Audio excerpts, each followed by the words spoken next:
piece of me? Do I feel lucky? Well, do you, punk?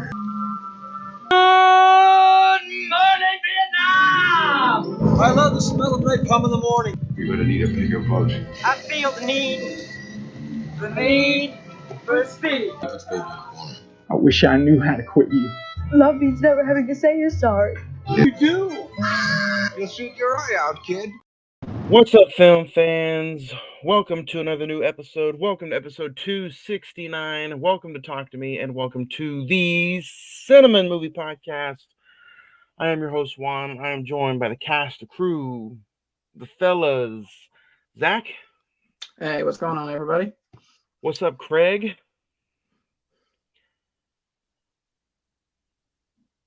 Maybe. Little technical difficulties. But man, welcome to a new episode, guys. You're listening to the Cine-Men movie podcast. We are on the very last episode of spooky season, and we are talking an A24 movie, our first in like 13 months. Yeah.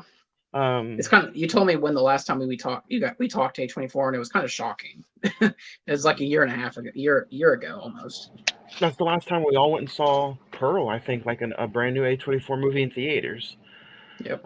But since then, there's been a bunch of great A24 movies released.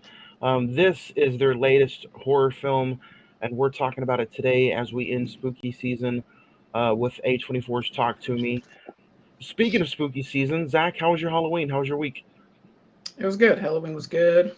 Came by here and there. And then the weekend was pretty good. What about you? It was good. Halloween was cold. But as soon as Halloween got here, it was over just like that. I mean, like it kind of sucks when Halloween or stuff like that is in the middle of the week. I feel like you don't really get time to enjoy it. Can you guys hear me? Yeah, we can hear you. What about you, Craig? How was your Halloween? How was your week? Man, I'm like you guys. You get to Saturday and you're like, man, Halloween's on Tuesday, and next thing you know, it's Tuesday, and it come and goes. And but we did the usual. Went out to my in-laws. Did the little go around their block or neighborhood, and then just went back, passed out candy, and watched the Rangers take a 3-1 lead in the World Series. World Series, November. Who started Christmas music yet? Anybody? I saw the Mariah Carey Twitter post where she's getting unthawed from the Ice Cube, so that's what I'm talking about. We're ending the year with a top 5 plus 5 Christmas movies of all time. So I think I'm going to probably get started watching some Christmas movies maybe next week. I know some people are like, damn you, that's early, you witch. But no, I was looking at the calendar today, guys. It's 3 weeks from today is Thanksgiving. So tomorrow, 3 weeks from tomorrow is Thanksgiving. So that's kind of bonkers in on itself. Yeah. But today's November 1st. We end spooky season, and we kick off a huge jam-packed month. Let's talk about the schedule a little bit before we get into today's episode. We have Talk to Me this week. Next week is Prey. The week after that is Mission Impossible, Dead Reckoning Part 1. And then Thanksgiving week, we have Barbie. And then the end of the month is Oppenheimer. And it's like, man, these are all the big summer blockbusters we just could not wait to talk about. But, thanks to the good old recession and the good old physical media releases, we're talking to them, and we're talking about them this month. So what better way to spend your Thanksgiving than with us and Barbie, huh? Yeah. I had actually so I haven't watched Barbie all the way, but I actually started it the other day because I saw it was on Vudu, and I don't know how I'm gonna feel about it. I was like 5-10 minutes in. We'll see. So how far are you into it? I got like 5 to 10 minutes in, okay. where she's like talking about, Barbie's, he's like everything, and he's like, I just got into. I'm only in the first few scenes where she's taking the fake shower. Yeah. But, like when she floats out of the house and gets into the car, I like that was like where I cut it off. I was like, all right, we'll save this for when I need to watch it. But if you guys did not talk to us, see what I did there, or if you guys did not watch us or listen to us last week, me and Zach had a really, in-depth, fun conversation on the 2021 version of Candyman, how diverse it was, how Jordan Peele took his idea and just meshed it all together with today's society and all the problems we're having today. Fun conversation. Go back and listen to it wherever you listen to podcasts in the archives at the Cine-Men Movie Podcast. If you want to know where the links are, the easiest way to find our links is on the social media, facebook.com/the Cine-Men Movie Podcast. The Instagram is all one word, the Cine-Men Movie Podcast. You can check out recent watches there and social media and physical media plugs. X, formerly known as Twitter, is at Cinemen405. And then the email is cinemen921@gmail.com. Yeah, you can go back and listen to all of the horror movies that we talked about in the month of October and past episodes as well. But let's get into some recent watches. Zach, we'll kick off with you. Did you go to the movies this weekend at all? And if so, would you check out and do you recommend anything? Yeah, I did go check out. They had an early advanced screening of The Holdovers, which is like a new holiday movie that's coming out here in a couple weeks. It's probably considered one of the early Oscar buzzers of the year. It's really, really good. It's 2 hours and 13 minutes, which seems kind of girthy, but you get into the story, has a phenomenal cast. Paul Giamatti is it's about this cranky history teacher who has to stay at this prep school and take care of these kid that they don't have nowhere to go during Christmas break. It's really, really good, has a good message, has a lot of good drama, and it's also really funny, oddly enough. I give it 8 out of 10.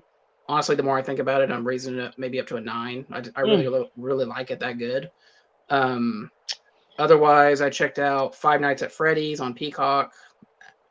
I don't understand how this is a thing. Truthfully, I really don't. Did you see how much money it made for it being a movie? That's $130 million on a $20 million budget. It has a giant fan base. Yeah, I've never personally dove into it. It's free on Peacock. Yeah, but honestly, I didn't hate it. It's fine. Honestly, it's fine. I hated it. Oh, you watched it too? Okay. And then they put A Haunting in Venice on Hulu for Halloween, and really liked it. If you liked Orient Express or Death on the Nile, I thought out of the three of them, I thought that was the Haunting in Venice is the best one. Yeah, check out The Holdovers when it comes out. I think November 10th in theaters, and then Haunting in Venice on Hulu. So, what about you, Johnny? Like I said, I checked out Five Nights at Freddy's. I thought it was I personally didn't like it. I just thought it was a little mesh. It was the whole story was just a little. It was a little floating around everywhere. So it just kind of felt like a mess. Well, I've never played the games. I never gone to I didn't know this was a huge thing amongst people younger than us. But essentially, from what I understand, the game is you're a security guard and you're just trying to stop the animatronics from killing you. Like you're stuck in an office the entire game. Yeah. And the movie, I don't know, takes it somewhere else. It's the same concept, but I don't know, the whole thing of Chuck E. Cheese is trying to kill me is not. I don't know. It's not. Wasn't the best idea for me. So. Was it as what's his name? Guy that played Shaggy. Oh, Matthew Lillard. Yeah, he's Matthew. Yeah. I saw that he was in it. Was he any good? Was he the best spot or no? Yeah. The whole movie to me is just meh. It's just okay, about the hour mark, I was like, okay, let's just wrap this up. It was still about 40 minutes to go. That's another thing. I don't think it needed to be almost 2 hours long. No. People are saying it's one of the. People are like, oh, this is one of the better movies, horror movies. I'm like, I at first hated Winnie Pooh, Blood and Honey. I now prefer Winnie the Pooh, Blood and Honey over this movie.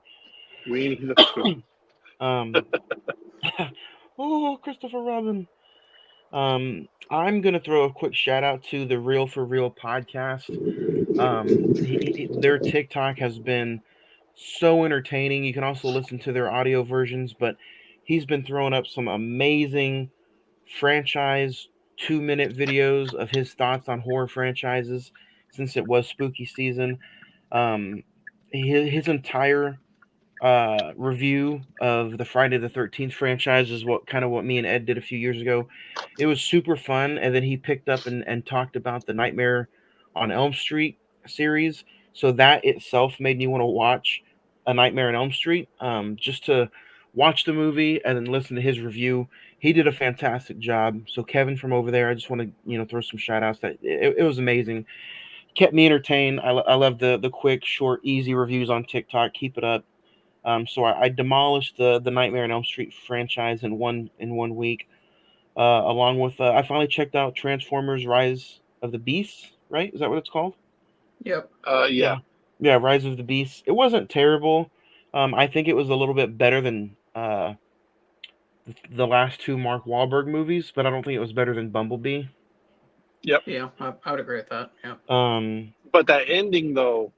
Yeah, the ending was okay. That movie came out Yeah. like 6 months ago, and Craig is still pissed off about it.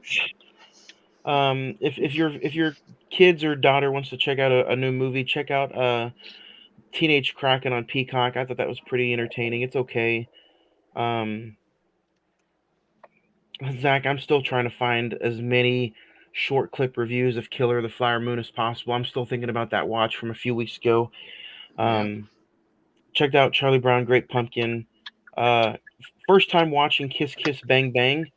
Robert Downey Jr. That's the movie that kind of put him back in business. He did Iron Man right after this. Also stars Val Kilmer. Wildly entertaining film, pretty fun. Directed by Shane Black. I believe he directed some Predator movies, which we're going to talk about next week. But if I had to recommend anything, HBO Max or Max it up and go check out the Nightmare on Elm Street franchise. Transformers, go buy it or go check it out on Paramount Plus, I believe, is what it's streaming on. And then you know what? Go check out Friends on Max. Yep. Especially in the light of Matthew Perry's death this past week. Shocking. Did not see that one coming. Yeah. Yeah. I mean, when you got, I think Ed sent that, and I was just like, there's no way that's true. And that's just one of those things. You're just like, man, I do. As a side recommend, I'd say go check out his book his memoir he wrote last year, Matthew Perry's memoir. It's incredibly sad, but it's sad that he just trying to turn his life around. He was trying to be a beacon for people that was dealing with the things that he dealt with. But when you read his book, man, he is lucky to live as long as he did, to be honest. Like popping like 50 pills of Vicodin a day or whatever. It's pretty crazy. So I'm sad. I'm really, really sad that he's gone. It kind of had that realization of like, oh my God, there's like 5 of them left, But yeah, I totally agree. I was kind of had friends on in the background the entire week. So, just kind of having some good memories. So. Craig, what about you, man? Did you recently check anything out other than, did you have a big sports weekend or been playing Spider-Man all week? What's up? Yeah, my sports weekend was trash. Not going to say why, but it was trash. My Saturday was ruined. There's no place like home. Yeah. Yeah. But there's always this week coming up. But no, yeah, I've been heavy into the old Spider-Man. Been playing Spider-Man 2 on the PS5. Checked out Across the Spider-Verse as it just came out on Netflix today. I think I watched it during work today. Watch Talk to Me. Been watching Loki. It's another phenomenal season. Yeah, that's another recent watch. I'm all caught up, man. I can't wait for tomorrow. What do you think so far? Where are you at on the show? I'm on like episode 2. I need to get caught up before it ends. So I think I have 1 or 2 episodes to watch to be fully caught up. But okay. Loki. Season 1 and 2 of Loki are the standard for the Marvel TV series. They're fantastic. Johnny, what do you think? I love them. I'm all caught up. I'm waiting on the new episode tomorrow. I think I agree with you, Craig. I think Loki is the standard of what a Marvel TV show should be. It doesn't take these characters and wrap them into a story that you're trying to tie into movies. To me, I feel like this series is taking your characters and letting the story fall into them, if that makes sense. Yeah, it's a situation that you can believe they would be put in. It's just Loki being Loki. I feel like the cast is good. With oh god, I can't even. Owen Wilson. You know, it's just. I feel like this was the perfect storm for a TV series. It doesn't feel forced. It feels natural. You know, it's just, there's no like political stuff to it. It's just good. Yeah. Well, and the best thing about it is like I said, I'm only halfway through episode 2. I'm gonna get caught up before the finale next week, I think. It's Loki is its own thing now, and we really have, other than Jonathan Majors King the Conqueror, we don't really know where it's going. I really like that. It's, you don't have to watch this to go see the Marvels or Captain America. It's just its own thing, and you can just kind of enjoy the ride, and that's what I really like about it. You know what's crazy? I honestly forgot the Marvels even came out this month. Yeah, next Friday. Yeah. Like I just, you know, I'm so like tuned out with everything other than Loki at this point. Like I haven't watched She-Hulk. I didn't watch Secret Invasion. It's not. I mean, they've talked about it. They know that they've done too much, and the quantity's there, the quality's not. And so, moving forward, you know, hopefully they go through everything and readjust what their priorities are, and we can actually get some good quality content like what Loki is providing. So, Craig, do you have anything you want to recommend anybody, or Spider-Man or Loki? Spider-Man 2, honestly, if you have a PS5, Spider-Man 2.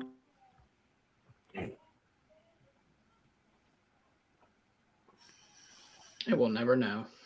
There's that old Freddy Fazbear laugh. There's Ed's joining us as well. Ed, do you have anything you want to recommend anybody that you recently watched, or how was your weekend?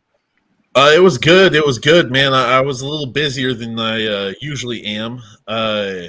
All Final Destinations, all of them. Got to watch Talk to Me. Got to watch Five Nights at Freddy's. I bet you liked it too, didn't you? You liked it, didn't you? It wasn't bad. I mean, it was a little predictable. No, you're good. It was a little predictable, but it wasn't bad. Trash.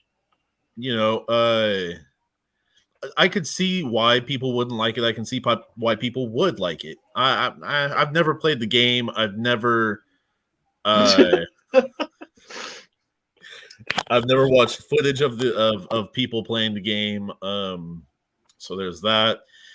But I also gone ahead and got that Shoresy season 2 finished out for you.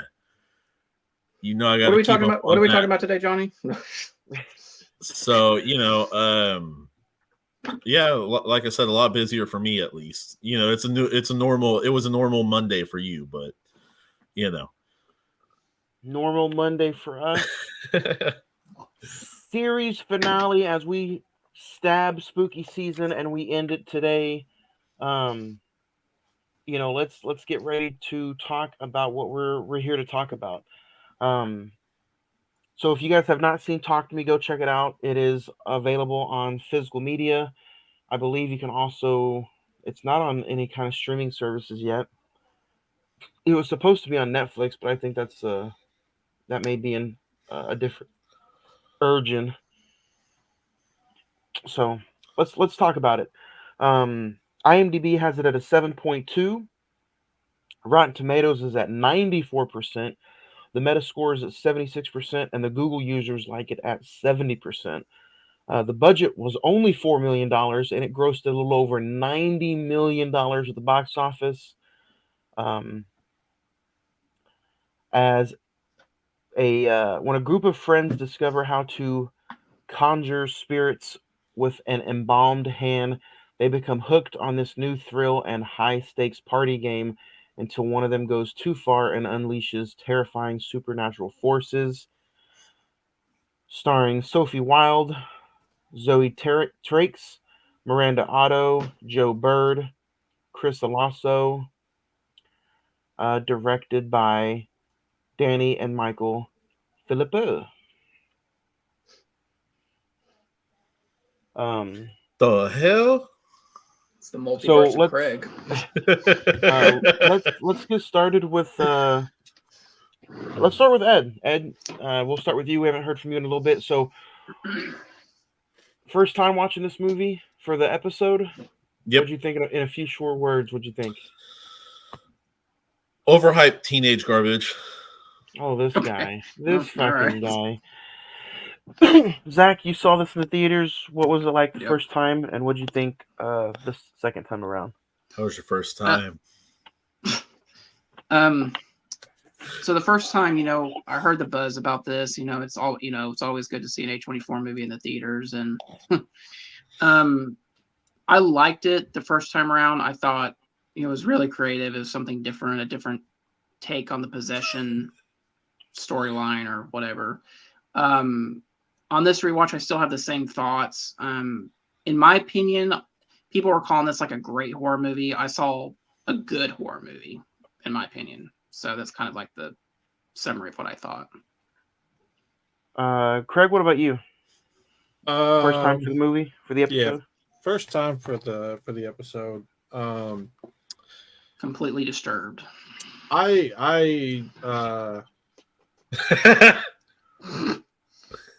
Yeah, the movie itself was all right. The concept got to me though. I was like, I'm not trying to. I feel like somebody's gonna try to let me in. You feel me? I don't want that. So there you go. Just yeah. I agree with Zach. I watched this. I checked it out opening weekend in the theater, and you always have to go see something like this in the theater when it comes to A24. You don't always have to. Just because of the score and the atmosphere of the A24 horror movies. And then watching it the second and third time around, like, I still really, really enjoyed it, but it didn't have that same atmospheric watch like it did in the theater. Did anybody kind of get a modified Ouija board kind of vibe from this? Like, that's all I could see, man, is a modified Ouija board with all the writings and stuff like that. You take it, talk to me, it appears, let me in, or I let you in. That's all I seen from it. And I mean, I'm not trashing on it because it wasn't a shit movie at all. It's not a bad movie at all. But it's just like got a few tropes to it that so many horror movies now do. And I mean, the trailer made it seem a little bit better than that to a small degree, but yeah, I agree with that. It's not bad, but it's kind of the same teen shit.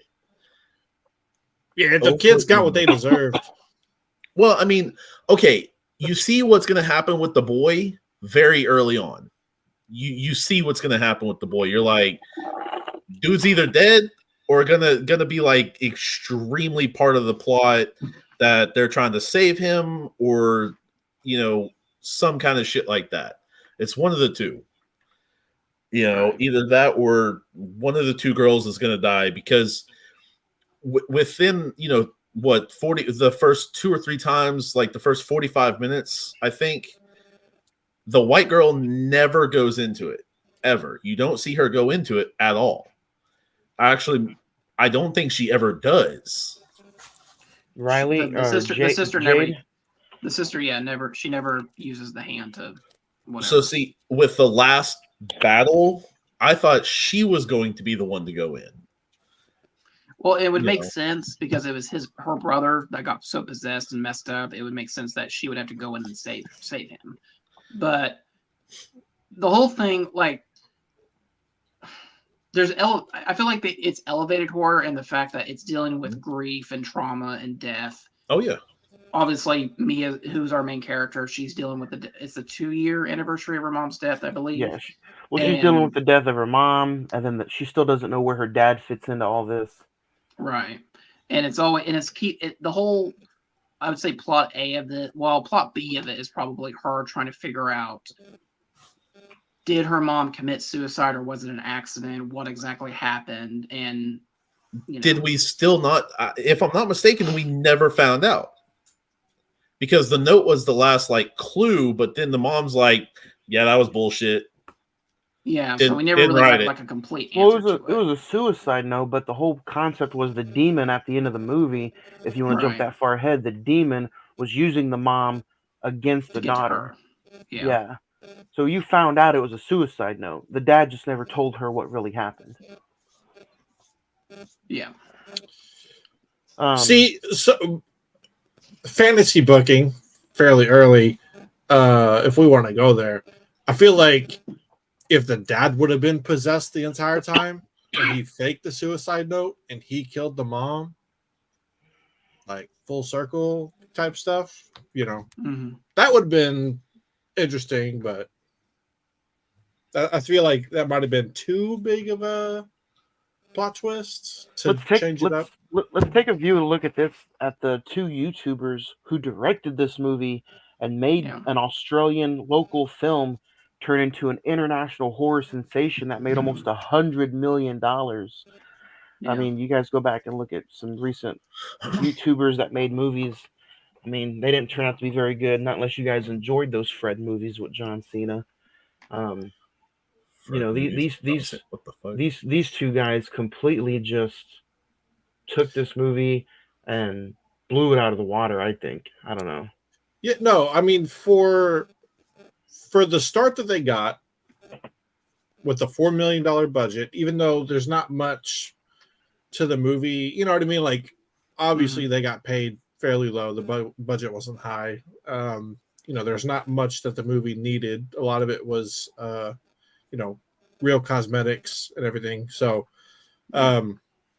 I agree with you. The movie itself was directed good. It had a great cast. I mean, they actually casted teenagers and early 20-year-olds to play teenagers. They didn't go out and get Pete Davidson. Yeah. Yeah. Which that was a very good choice on their part. And I mean, honestly, it's not a bad movie, but it does follow tropes. I'll even say, technically, this is a Will shot movie. Like, the whole opening sequence is a tracking shot of a character just going into the house and trying to find their brother or whatever. Yeah. And so, to me, when I saw that originally, I was like, okay, this is going to be really good. And you said a Will trope movie. Hold on, Zach. What do you mean? You feel like the hand is a copycat of a Ouija board? Essentially, though, this movie, they use the hand as almost like it's their alcohol or it's their drug, it's their cocaine, it's their high. It's their high. They don't bring it upon just because they want to play with the dead. At first they do, but now it becomes a viral sensation to where they use TikTok to get likes and stuff. So whether I don't know if you're comparing it to the Ouija movie or just the game itself. Yes. But this is something different that I really haven't seen before. So I don't see why you compare this at all. So, okay, the Ouija board basically is just a gateway to go into. No, we're not talking about it. We know what a Ouija board is. This is a gateway to go into that realm. Right. I feel like with the Ouija board, you say hi, and then you're supposed to, by the rules and supposed to be safe, you're supposed to say bye and cut that shit off. They never cut it off here, so that's why she's getting haunted, and all of them are getting haunted that use it freely. They do cut it off. They use a little candle. Yeah, they use a little candle as a 90-second reminder to blow it out before. 84 seconds. No, it's an 84. Seconds. Then why did they do 83 or 84 seconds? That's fucking weird. But they try to push it to the limit. That's the whole concept. It's like, let's see how long they can last as them being possessed. Because then the boy does 50 and then he wants to do 60 and they're like, all right, let him do 60. And then they push it beyond 60 and stuff like that. Right. But I mean, don't get me wrong, the candle being the close, I get and stuff like that. But at the same time, that is the same kind of thing. If the candle is the close, that's the same concept. The exact same thing, like I said, just modified. So you have a problem with it being a modified Ouija board game? I didn't say that was my problem with it. I said that that's one of the usual BS things. It's just, if we're gonna throw that out there, then we might as well throw the slashers and stuff this on the movie on it like that. Everything has taken some sort of idea from something before. Yeah, whether it's Marvel trying to copy DC or DC copying Marvel or vehicles copying something else. Everything is taking inspiration for something else. So with it being a form of connection, I would say it's close, but it's not in the same realm, because the board with what you speak of, I will not speak of it. It invites them in, whereas this is a direct connection to them for them to possess you. You know what I mean? But in a lot of circumstances, a lot of people say that it is too, that the board is as well. That's because they asked them to. And in this, they're asking them to as well. When they touch it, do. When they touch it, though, it's an immediate. They see them. It's not like that. No. When they touch the hand, bro. When they touch the hand, they touch the hand. That's all it is. Start the timer. All right, talk to me. They touch. Then they see. They touch the immediate hand of whatever spirit is there. Negative. Then they say, talk to me. That makes a connection to a random spirit, like they said in the first one. A random spirit. I don't know, bro. It's all the same way, but it's all different people or different spirits or whatever. Then they say, I let you in. That's letting you in. That's them giving them possession over you. You know, but that's what I'm saying. But Craig is, if we're playing, Craig is kind of right, but Craig is kind of right, because the way the movie ends and the way it's implied is that any spirit can walk up to the candle and then now they're connected. You know, if you haven't seen the movie, obviously spoiler, but that's what happens to Mia at the end of the movie. She's a spirit that she can see on the other side. She's on the other side of the coin now. Which I thought was a fantastic twist. Fantastic. Yeah. I think that was one of the best. What we're taking away from this as a whole story, though, is just the fact of Mia's performance and the way she just completely, I don't know, I kind of found it trippy a little bit whenever Daniel takes a turn and completely, it almost kind of turns into like a little slightly comedic sense of where he falls down and the dog just starts making out with his mouth. Because that's when really the movie turns and Riley gets into it, and then you have the incident, and like, I don't know, I like how they made you develop a relationship for these characters. It almost gave you that Hereditary scene to where you develop a relationship with the characters, and then boom, the head gets knocked off. And that thing happens with Riley. Riley's incident where he just beats himself to a pulp. Yeah. Because that makes you kind of disturbed, and you're like, man, I did not see that coming. And, you know, it happens to the youngest one. So therefore, you're also like, man. Yeah. And then I like how it turns into the scene where the police come and everything gets questioned, and you see them talking, but you don't hear the dialogue. Because you're like, what's going to happen to the hand? Is anybody going to take a fall for this? That was an excellent sound design. Well, and the sound design of this movie is actually fantastic, because when you hear when he slams his face into the nightstand, you can hear the crunch of like the bones in his face. It's just like, wow, there was a lot of excellent different little things in here. There really, really was like that, like the cop scene, the Riley scene. Mia's performance throughout the entire thing, you know, was I never heard of this actress, Sophia Wilde, but I thought she was fantastic in this. Like, if this is her breakout performance, she did phenomenal in it.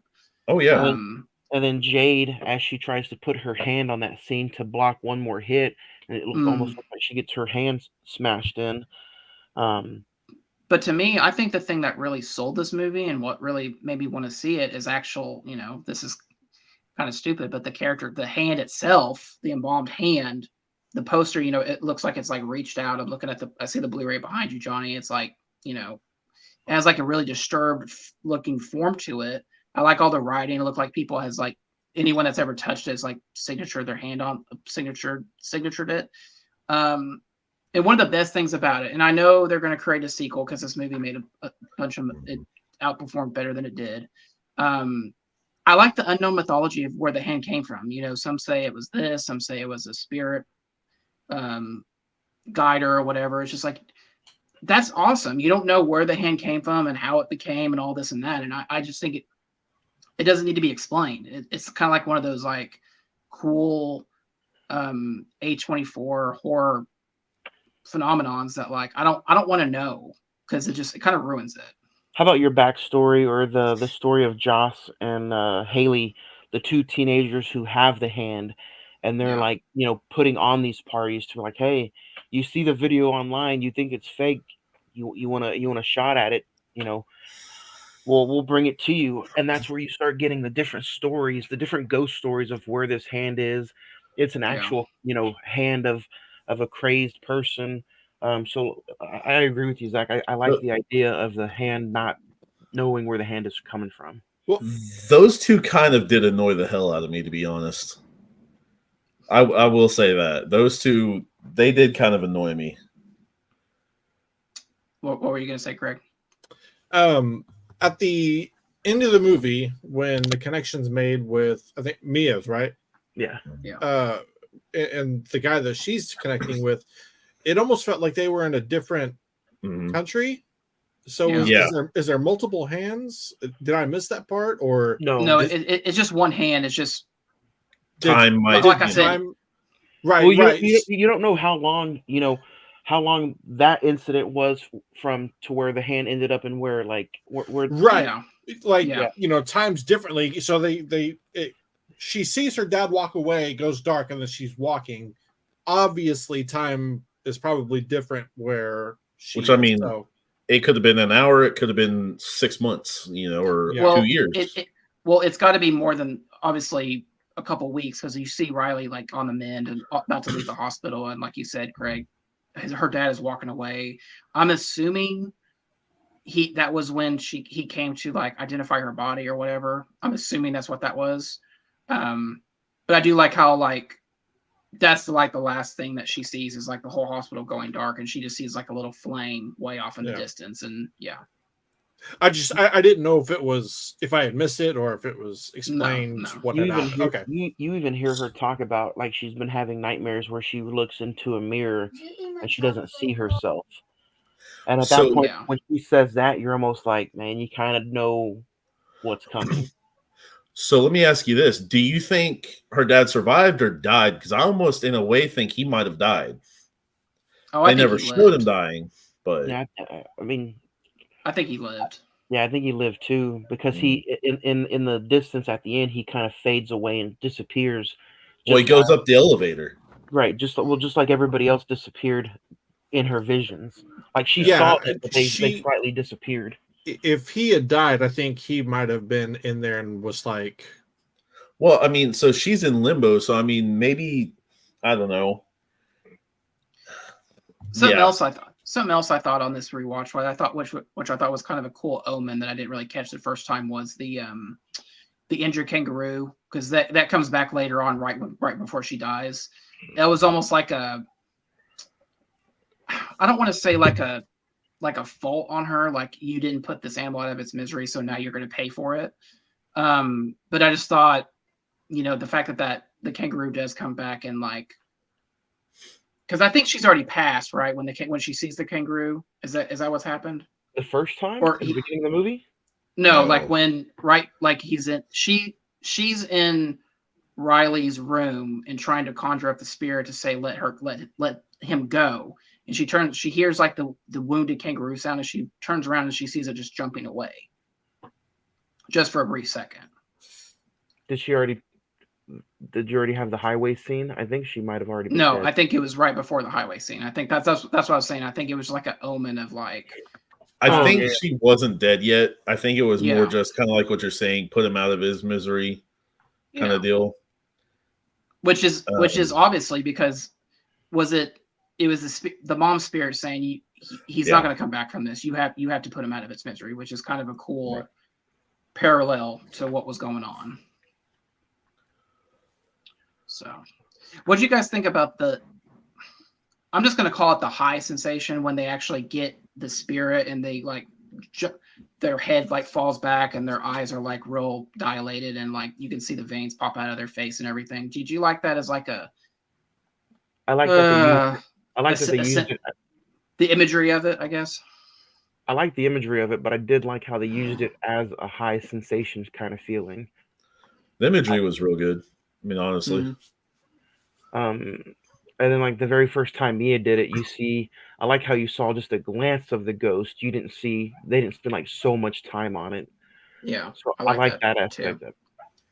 Well, and they didn't give like the ghost like a whole backstory of like, oh, this person was like stabbed 15 times. It's like, no, it's like the camera pans like right behind the person, like right behind Mia, and it's like a quick glance and it like comes back to her. We talked about it a few weeks ago, Zach. You know what I liked so much about this is that, oh, there's a ghost in front of her.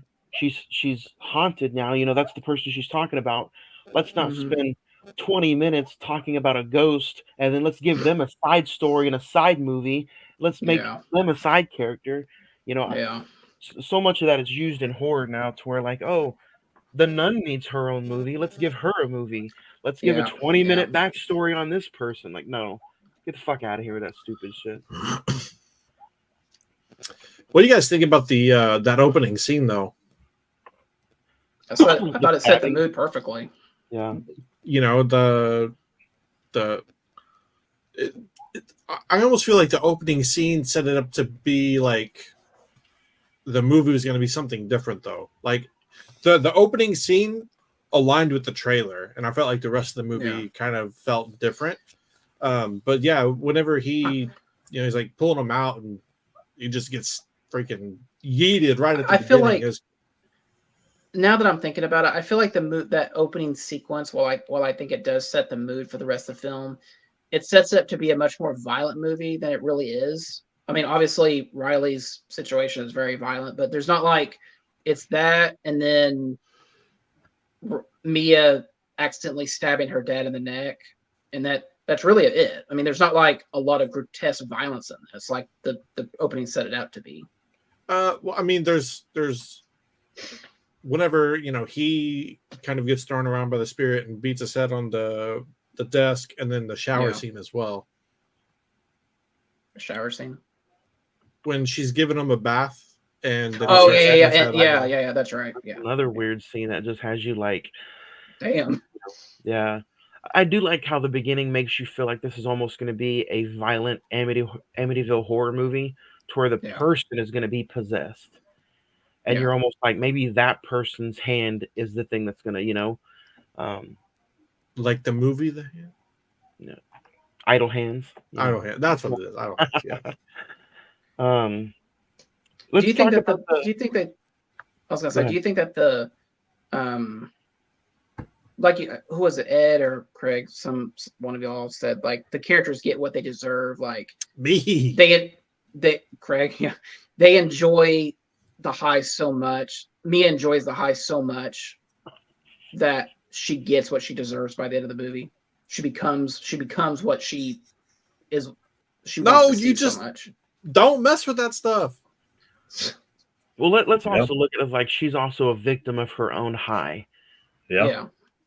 You know, like, and she you can look at it like she was already disturbed before she, started playing that game. That the game was just another level of, hey, I don't necessarily know if you want to call it attention, because she's also dealing with the fact that her best friend is dating her ex-boyfriend. And then her mom died 2 years before. So she's going through so many different roller coasters of emotion that she feeds into this hand and she feeds into this game, and it gives her that sense of, Well, you also got to remember. maybe the first time she started playing, maybe she was like, maybe this is a gateway to where I can see my mom and get some Well, closure. and that's what messed her up even more, is that the first time Riley gets possessed, it's her mom's spirit. And Is you it, know, or is it a demon? It's the demon that pretends. well, she to be thinks, her mom. but she thinks she's talking to her mom, and that's Right. what like sets everything off the rails. Right. Not only all that, but at the same time, then you have her best friend's mom calling her a drug addict, basically saying, "You put my son on something. You did this to my son. You made him, So she's got to prove herself. Like, I'm innocent. Like, he wanted to do this. Yes, I let him, but at the same time, I'm not that type of person. You know me. So she's got to prove herself. All over again. Me? He's stupid. Whose theme song was that? Is that Triple H or Edge. Edge? But like, she's got to prove herself, so it's it's that factor as well. So there's a ton of things to where talking to her parent who passed not too long ago, 100% she wants that. To find out how her death goes, okay, 100% wants that. The high, probably to a decent extent, that I'm sure it's another X on there. And then wanting to prove herself, like, come on, and wanting to save that kid, So there's so many different things going that it's just like, that would be highly intriguing, I guess, to think about that. And then she starts seeing so many different things like haunt her, like the scene where she thinks the ghost is sucking her ex-boyfriend's toe, but it's actually her in that scene. Yeah. Which I mean, I get, like, don't get me wrong, I get the best friend being like mad at her about it to a point, but I mean, it's not like they were both like just going at it like full on. So it's like, okay, first off, calm down. My dude saw it and was like, "Hey, yo."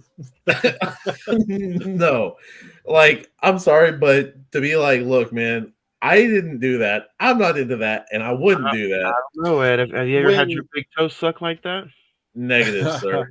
When because like before that, it shows her fingernails being all bloody and everything. I thought and before that, she's laying next to the leg, so I thought she had like strangle or something, just like scraped the legs, and there was like meat and everything. That's what I thought was going. The whole toe sucking thing completely threw me off. Just reaching for some meat. I think Quentin Tarantino might have produced this too.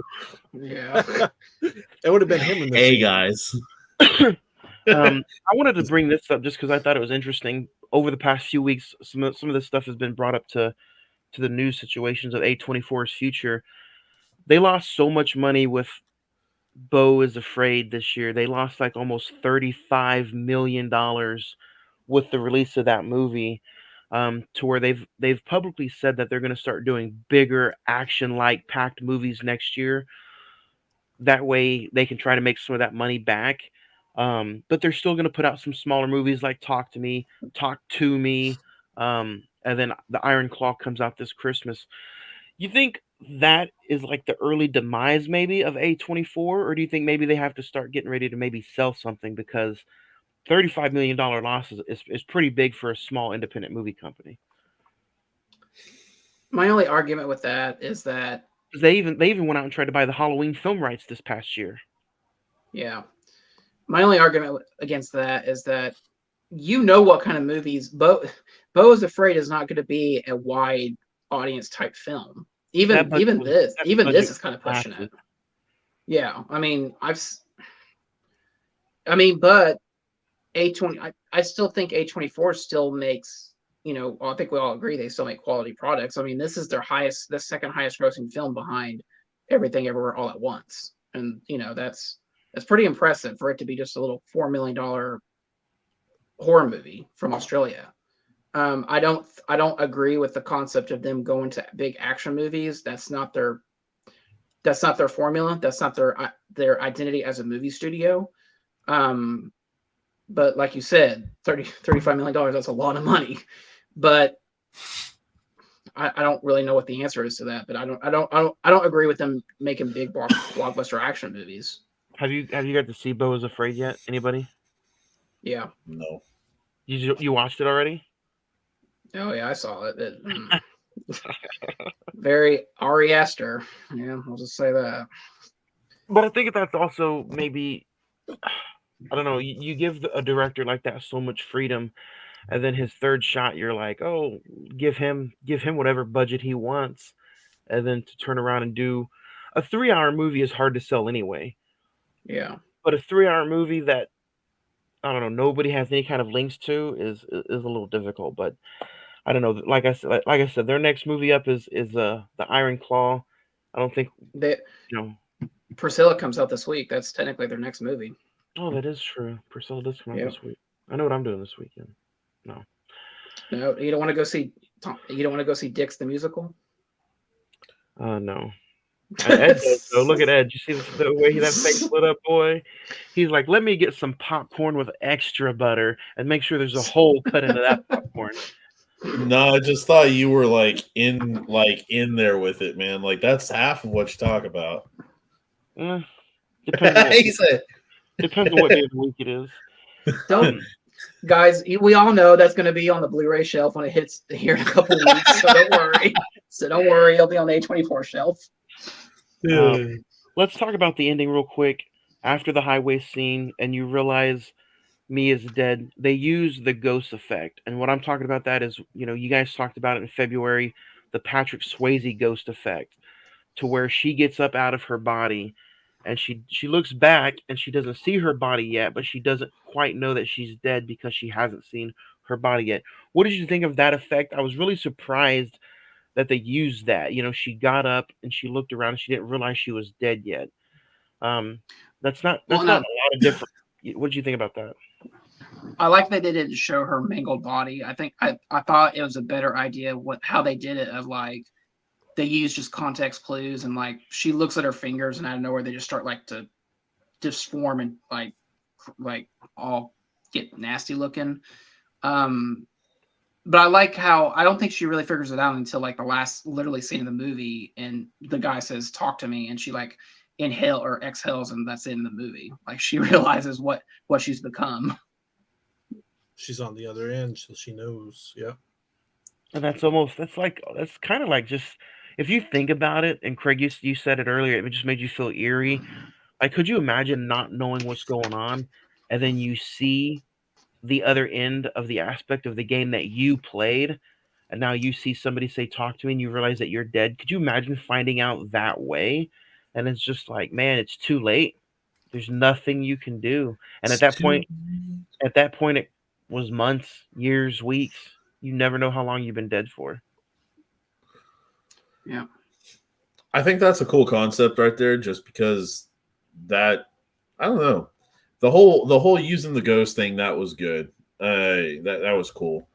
But as far as like going with concept of, the time management, that was awesome. Don't really need to know. It is what it is. But at the same time, going into a different kind of a region, culture, language, all that good stuff, that was brilliant. I thought that was brilliant. Yeah, I agree.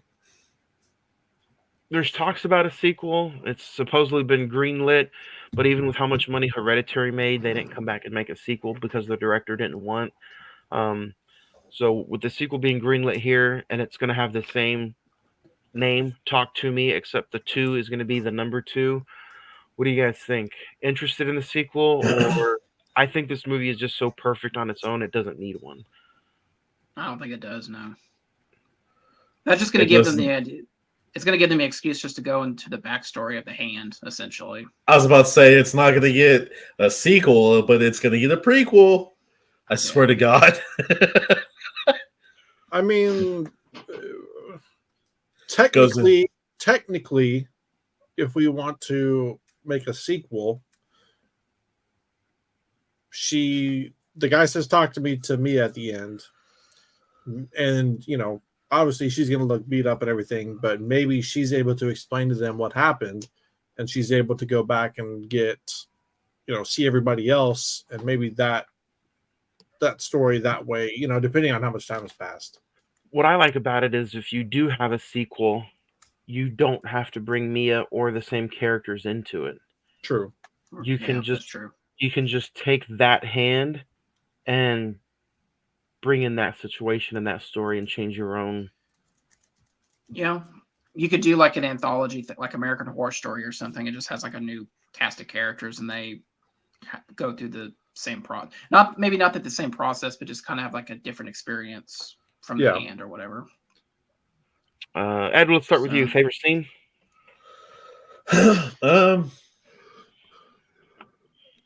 Honestly, I know it's kind of messed up, but the whole toes? scene negative. The whole scene around the boy, that was pretty good. It was a bit gruesome, and I mean, pretty messed up thing, but I thought it was well shot. I thought it was just well choreographed, and the makeup was very good. Or if they use CGI, whatever. Either way, it was very good. So Ed's like, I just wanted to see the little boy get his head shit pushed in. No, but Fucking you could see it coming up. Like you could see it whenever that first or the second one was just going over and was like, I like you or whatever. That's fine. You could see something's gonna happen to him. Yeah. Or yeah, that's true. Or the scene where the demon hand touches his ear. Yeah, that too. Because see that was good. That's the scene where I knew that little kid was gonna get his shit pushed in. Like, I mean, honestly, I'm just here to see kids get mangled and beat up. Well, okay, it was messing with the kid too much, so you knew something was going to happen to him. I thought it was going to be the sister going in after him at the end, but it made sense with Mia since she had so much to kind of go on. Ed just wants to see people get their shit pushed in. Exactly. Every now and then, especially when it's kids. The final scene of Mia figuring out that she's a spirit, I think, was kind of makes the movie for me. The opening tracking shot was good. I also like just kind of like the character moments of Mia and Jade and Riley. I thought they had good chemistry, and you kind of feel that these three have kind of made like a family outside of with dealing with Mia's trauma of dealing with her mom. I thought was really sincere. And I'll say that the bathroom, the shower scene where he's like Riley's beating his head against the tile is pretty graphic. That sets up a whole nother. He wants to see it too. Level. So just as bad as me, Zach. It's not even that. It's just I thought he was done, and then like when they cut to that scene and like he's starting to like bang his head against the tile, I was just like, damn, like they're really going for it the second time around. I mean, I really don't want to be here. Right. If I had to pick a few scenes, I like the scene where there's no dialogue and you just see the kids, playing the game back and forth. Because you're like, man, they're having too much fun with this to where something's bad about to really, really happen. I did enjoy the scene where Mia kind of goes through the flashback scenes where she sees her mom, getting pulled out, and, the backstory and the flashbacks of her mom's death. I thought was pretty interesting. I wish there was a little bit more screen time with Mia and her dad. Obviously the scene where she goes up and he gets stabbed in the neck, that's a different unique scene. And then obviously Riley's, I think taking that out of the equation, I think that's your shock of the moment movie. And then I do like the payoff at the end where she sees the guy and he says, "Talk to me." Craig, what about you? You have any favorite scenes that you want to mention? Opening scene and the ending scene. Those are those two scenes really just made the movie. I know it sounds terrible, but those two scenes were really the ones that stuck out to me. And the opening credits and the end credits. There you go. Yep. It's because I knew it's the hope of something new, and then the breath of fresh air that it's over. No, I'm just kidding. It was just two of the best scenes in my opinion. So. I I'll start the star rating off. Getting out of the theater and seeing this in a big screen atmospheric like setting, I automatically gave this like a 9, and I was like, man, it's one of my favorite movies of the year. Um, Best horror movie I've seen since Hereditary. Um, and I still believe that. I'm going to lower the grade just a little bit, but I still think it is one of the better movies I've seen since Hereditary. If you could, Thanks. as far as mainstream goes, I mean, there's not a lot of competition. What are you going to throw in there? Nun 2 or Conjuring 3 or Halloween Kills? I mean, fight me. Mainstream horror right now has not been anywhere near what we've seen from independent movies. Um, FNAF, bro. so I'm gonna lower the grade just a little bit and give it an 8. Um, but I think it's still unique. The score, the performances, um, and then just the scenes and the practical effects. I'm giving it an 8. So, Zach, what about you? Shot really well, good performances. The horror sequences were good. Obviously, the whole concept of the hand itself is what really made the movie. It's cool that this movie, independently well made it all the way to A24 distributed it, and it was one of their highest grossing films. But I'm still going to go back to my original thesis of it's a good. People say it's a great horror movie. I think it's a good horror movie. So I'll stand by that. I'm going to give it a 7. Ed? I'm gonna kind of agree with Zach on this, man. Like, it definitely is rewatchable. But yeah, no, 7 for sure. Craig? I'm gonna give the upcoming small time. You said came from YouTube. 2 YouTube directors, yeah. I'm gonna give them. I'm gonna give them their props for how they were able to climb that ladder and produce a movie better than Jurassic World Dominion and some others. So I'm gonna give it like a 6.5. So I'll go 7. Good concept, the ability to come up and do a movie like this, where, like you said, it's A24's second highest grossing. Second highest grossing movie and horror movie, right That's behind a Hereditary. that's a big accomplishment. I mean, A24's had movies with Robert Pattinson, Willem Dafoe.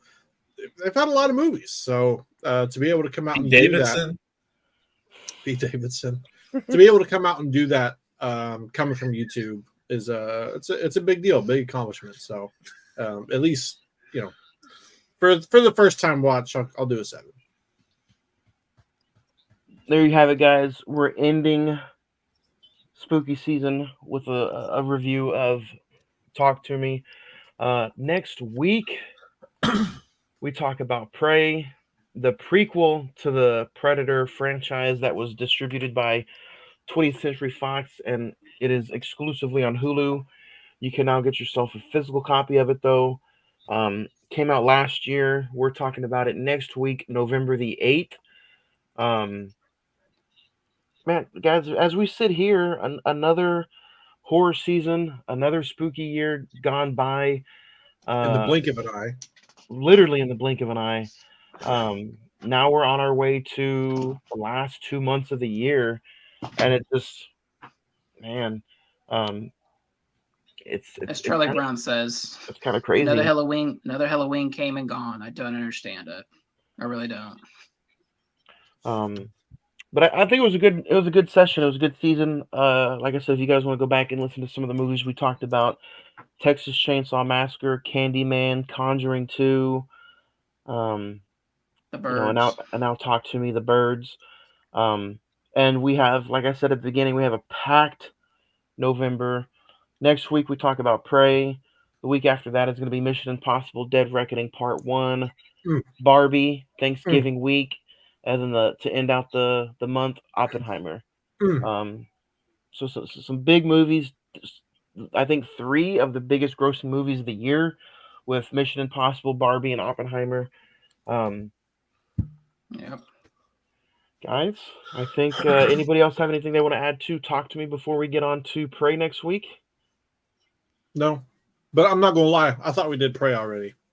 Like I felt like that was one of the movies we talked about doing it, but just never got to it. Gotcha. So if you guys want to check it out, watch before we do. Prey is on Hulu. That's what we're going to be discussing next week. A top 5 may or may not be in the brewing for next week. Hopefully, it withstands the feeling that I felt when I watched it the first time last year. That's true. I've only watched it that first time, that opening weekend it came out on Hulu. Same. So we'll see. I'll rewatch it this week, and it should be a fun rewatch, hopefully. But guys, horror season is over. Is there something that you guys want to add to the whole season before we go on to Christmas cheer for all to hear? Well, for the last 3 years, I've been sick, so I'll see. You've been sick the last 3 years? You're not dying, are you? For Halloween, I have. Oh, okay. I thought you said for the whole, like, the last 3 years in total. I mean, in the head, probably, but I think that's been almost 30 years. So,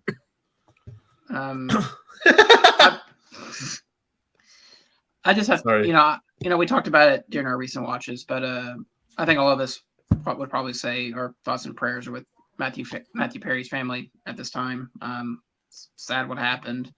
Like you said, Johnny, go watch Friends on Max. Just live in the good old days. So, also, if you two down below, Ed and Craig, if you guys can find 4 hours, go see Killers of the Flower Moon. If you can find 4 hours to go to a movie theater, that's some of the best time I've had at a movie theater in a while. Do I still hold the record for longest movie watched on here, or no? With Watchmen? Watchmen, yeah, you still hold the record. How long was Watchmen? How long was Watchmen? 4 hours. Oh, if you watch the extended edition of Return of the King, 4 hours and 23 minutes, then you might beat your own record. Jesus. And that's an episode in December, so I'm gonna start Return of the King tomorrow, and hopefully I'll finish it by next You'll be done month. by the time we get to the episode. So. Oh my God. Carry on my wayward son, they say. Who sang that? Kansas. Aww. Oh, that's a funny one. Pray next week. Should be a fun episode, guys. This is the first time all 4 of us have been here in a little bit. Thanks for everybody who has joined us.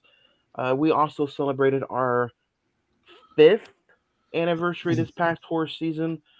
So everybody who downloads, watches, if you're watching us live on Emasawa Productions, Facebook Live, or if you're listening to us on Spotify, Anchor, Podbean, iHeartRadio, Amazon Music, iTunes, TuneIn, Stitcher, thank you. All 4 of us, I know we really do appreciate it. We love hopping on here and talking movies to you. So bundle up. Damn it. Yeah, bundle up and stay warm. Join us for Hulu's Prey next week. New episode right here on the Cine-Men Movie Podcast. You want to know what's worse than